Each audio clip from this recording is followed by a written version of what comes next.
राज्यसभा सांसद ज्योतिरादित्य सिंधिया इंदौर पहुंचे। उन्होंने कई बैठकों में हिस्सा लिया। उसके बाद उन्होंने पत्रकारों से चर्चा भी की। राज्यसभा सांसद ज्योतिरादित्य सिंधिया पत्रकारों से रूबरू होकर पत्रकारों के सवालों के जवाब भी दिए। दिग्विजय सिंह पर पूछे गए एक सवाल पर उन्होंने तीखी प्रतिक्रिया व्यक्त की और कहा कि जो मैंने कहा आप लोग अच्छे से समझ गए हैं। राज्यसभा सांसद ज्योतिरादित्य सिंधिया इंदौर पहुंचे। उन्होंने कई बैठकों में हिस्सा लिया। उसके बाद उन्होंने पत्रकारों से भी चर्चा की। राज्यसभा सांसद ज्योतिरादित्य सिंधिया पत्रकारों से रूबरू होकर पत्रकारों के सवाल के जवाब भी दिए। दिग्विजय सिंह पर पूछे गए एक सवाल पर उन्होंने तीखी प्रतिक्रिया व्यक्त की और कहा कि जो मैंने कहा आप लोग समझ गए होंगे अच्छे से। दिग्विजय सिंह आपकी तारीफ कर रहे हैं और आप उनसे आशीर्वाद भी ले रहे हैं, तो आप कई तरह के कयास नहीं, मैंने ये नहीं, देखिए जो उनको कहना था उन्होंने कह दिया और जवाब में जो मुझे कहना था उन्होंने कह दिया, मैंने कह दिया। जो मैंने कहा है उसकी समझ मुझे लगता है जितना मुझे है उससे ज़्यादा आप लोगों को भी है।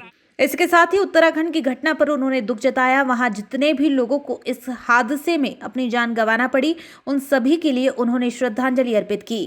पूरी तरह से केंद्र और प्रदेश दोनों साथ में मिलकर जो कुछ भी सहायता हम लोग दे पा रहे हैं हम देने की कोशिश कर रहे हैं। एनटीपीसी के भी मेरे पुराना मंत्रालय है, बहुत सारे हमारे वर्कर्स की जानें गई हैं, देश की सेवा में लगे थे। एक तरफ कोरोना की चपेट, दूसरी तरफ ये ग्लेशियर की चपेट। मेरे दिल की श्रद्धांजलि उन सब दिवंगत आत्माओं के साथ और उनके परिवार को शक्ति प्रदान करे परवरदिगार भगवान, ताकि इस दुख के समय में उनका ढाढ़स बना पाए। सर, सचिन तेंदुलकर को वहीं सचिन तेंदुलकर के बचाव में ज्योतिरादित्य सिंधिया नजर आए। सचिन तेंदुलकर को भारत रत्न की विवाद पर उन्होंने कहा कि अभिव्यक्ति की स्वतंत्रता सभी को है, इसलिए भारत देश स्वतंत्र है और यहाँ प्रत्येक नागरिक अपने मन की बात आसानी से कह सकता है। मैं मानता हूँ कि किसी भी विषय पर सोच समझकर पूरा ज्ञान प्राप्त करने के बाद ही व्यक्ति को किसी विषय पर टिप्पणी करनी चाहिए या अपनी बात रखनी चाहिए।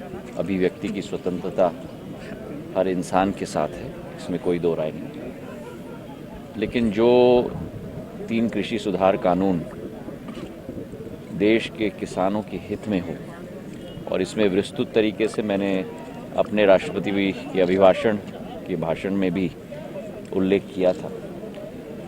हमारी सरकार कटिबद्ध है किसान के विकास के लिए, किसान की प्रगति के लिए, और जो कई कदम हमारे यशस्वी प्रधानमंत्री ने उठाए हैं किसानों के हित में, चाहे किसान सम्मान निधि हो, चाहे फसल बीमा योजना हो, चाहे समर्थन मूल्य से खरीदगी, चाहे गेहूं हो, दाल हो, तिलहन हो, 40 गुना से 300 गुना ज़्यादा खरीदगी हुई है पिछले 5-6 वर्षों में। वो सरकार किसान के लिए, उनके विकास के लिए, उनके प्रगति के लिए दिल की गहराइयों से सदैव समर्पित रहा है, रहेगी आने वाले समय में।